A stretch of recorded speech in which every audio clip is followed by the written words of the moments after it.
Da da da da da da da da da da da da da da. Hi everybody, welcome back. As you can see, I've been busy overnight. I made a back leg. And one of the things I did, just to make sure I'm getting all the proportions correct, was I added a background image. So I looked around what would be the best background image ever. Well, here he is.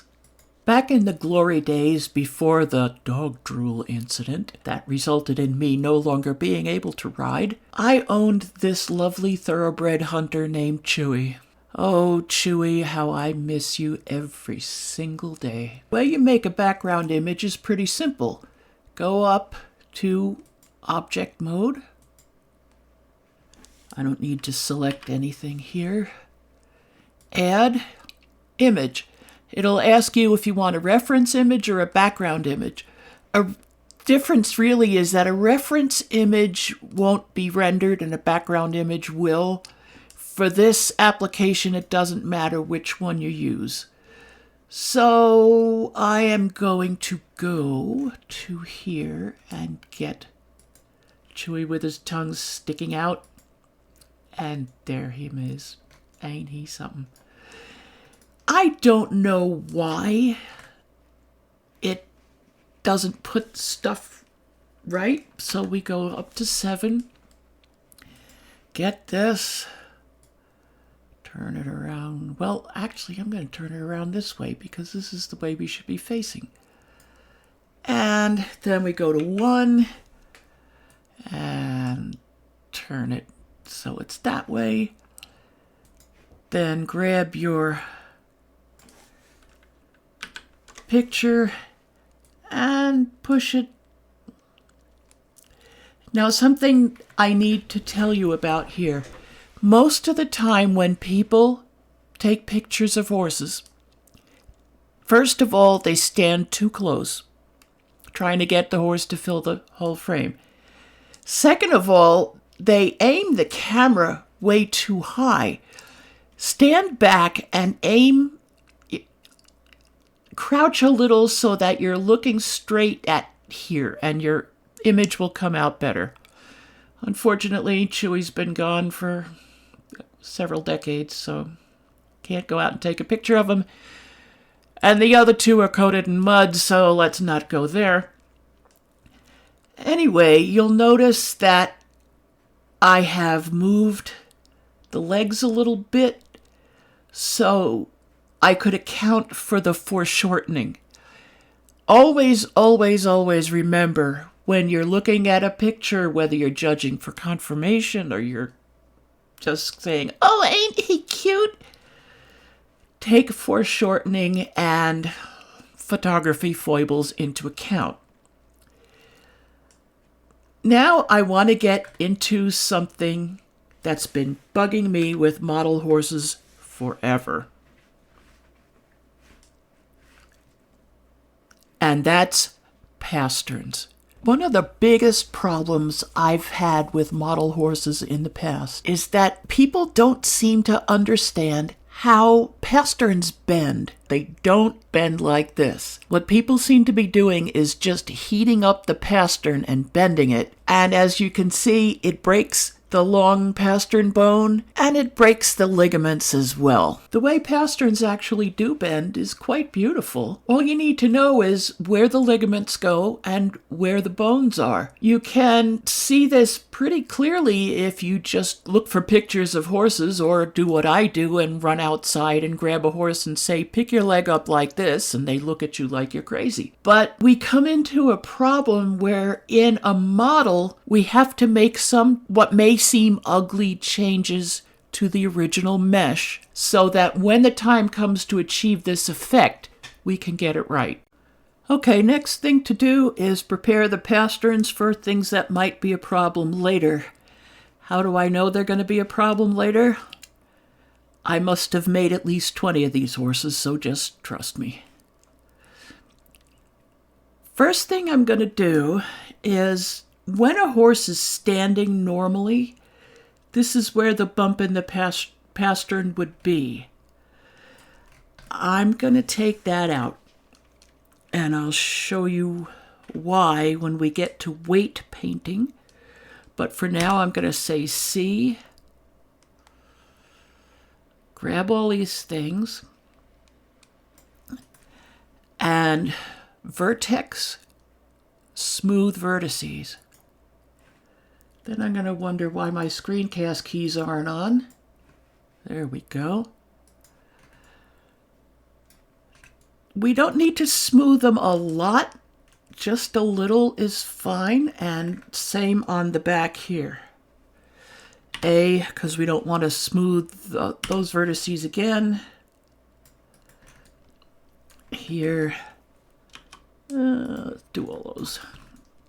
And vertex, smooth vertices.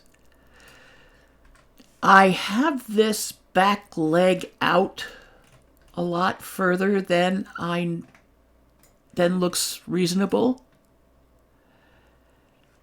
And that's another thing I'm saving for later, as it were. But what I want to do now is type Z to get into wire mesh mode. Select all this leg. And I want to bring it in just a bit. But just a bit. There we go. Oops. Z to get back in there. Okay, now we don't have a front. Well, I have front views of Chewie, but they don't show all of him. Anyway, another thing I'm going to do now is I'm going to bring, no, not the whole thing, turn off that, bring these down a bit, because horses have folds in their elbows. And Chewie had really ticklish elbow folds. Remind me to tell you that story once. It's a good one. Anyway, there we are. When I make horses like this, I usually make them standing what's called camped out.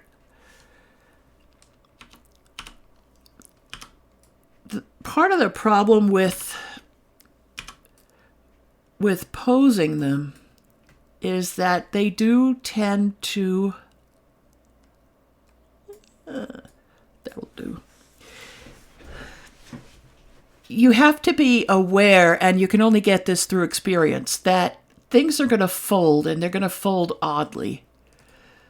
So I've found that it's easier to get a straight leg to fold properly than it is to get a curved leg to unfold properly. Anyway, here I am. Now, when I put details in the leg, up until this point, it's been, whatever the boss wants. My remit in the past has always been as few polygons as possible, which means, every one of these faces is a polygon. When Unity or Godot or Godot, whatever you call it, makes these things, it draws each one of them separately. So the more there are, the more time it takes. I'm making this for my own self, and I don't care how many polys I got. I just want it to look right.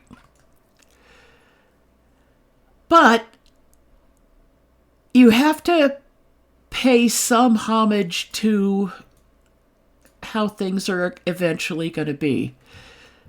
Now, when I was making horses and I had 1,200 polys to work with, and this one is already, let's see, overlays, statistics. This one is already 1,856, and well, we've only got 2 legs.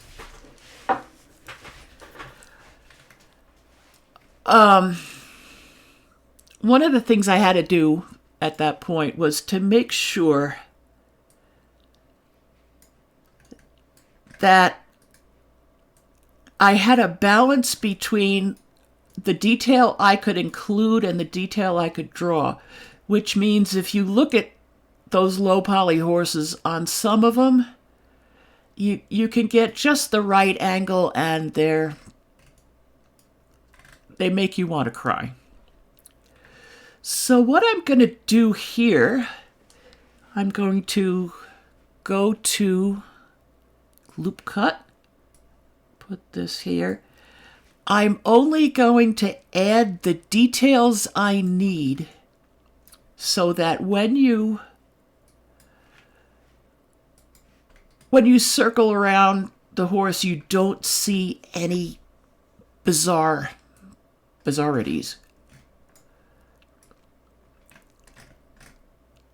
So for example, here, horses have let's not do that. Horses have a bone that sticks out on this side. Kind of like that. And it sticks out on this side too a little bit, so you can put these in now. And again, try not to put too many, really. Now these bones, or this part, is flatter than it shows here. So I'm gonna unselect everything, get that, and vertex, smooth vertices.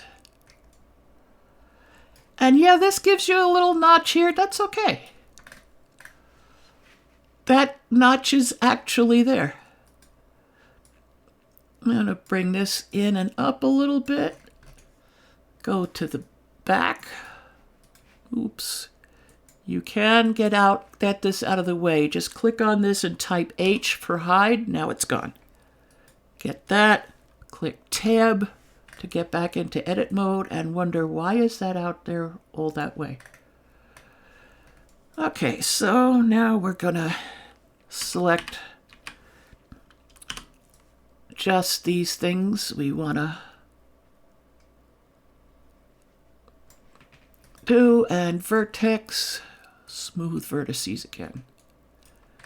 Now I'm standing here looking and going, why is this here? And to be perfectly honest, I don't know. Which makes me think there must be a double line. Ah, I get it.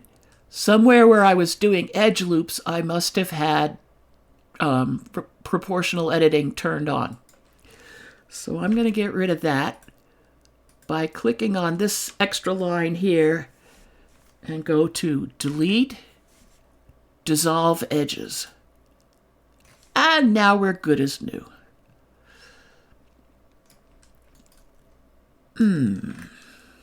I think I'm going to take this line and this line, that line and that line, pull these out a little bit.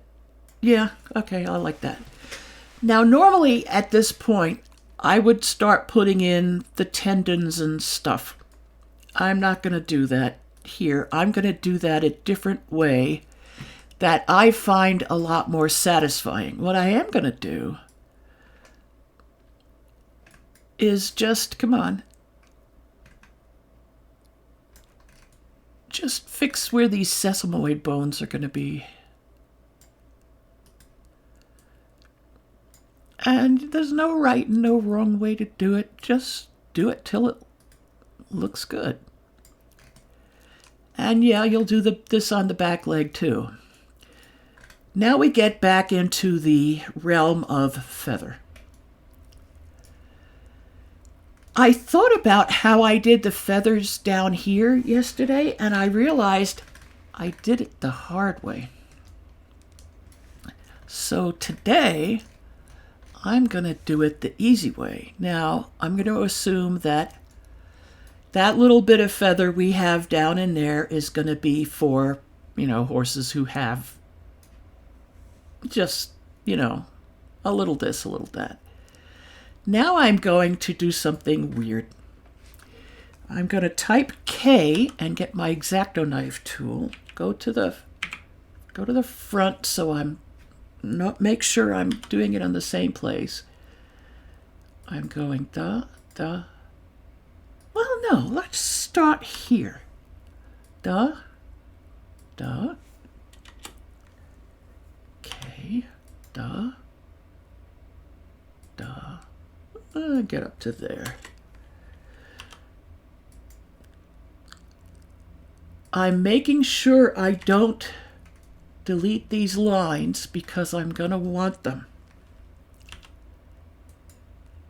Up to there, up to there, up to there, and up to there.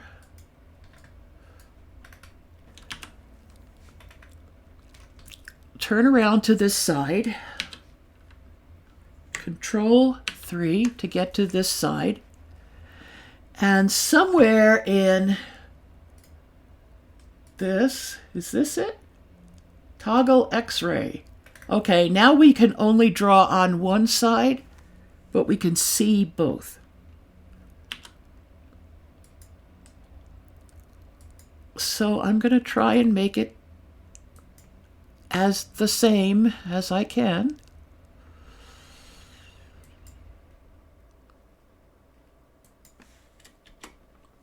Type Z. Oh, turn that off. And here we've got this. I'm going to come back up to here, and I think I'm going to do this. There. Okay, now I'm going to shift select this line because I don't want it. Got that. I'm going to Alt E, extrude edges. It should, where's extrude along normals, guys? Well, it doesn't matter. I'm going to go look from the bottom because remember we're hiding this in the bottom. E, oops, sorry. E, extrude them out. S, make them small. Move them to the front. And now we have our feather for when we need it later, but it's hidden.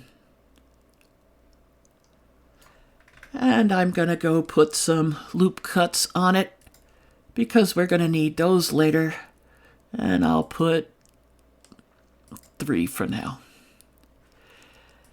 It's going to be a while before we work with these again, but at least you know what to do. Now I will go and do the same kind of thing on the back leg. And tomorrow we will get around to putting the body on. See you then. Bye-bye.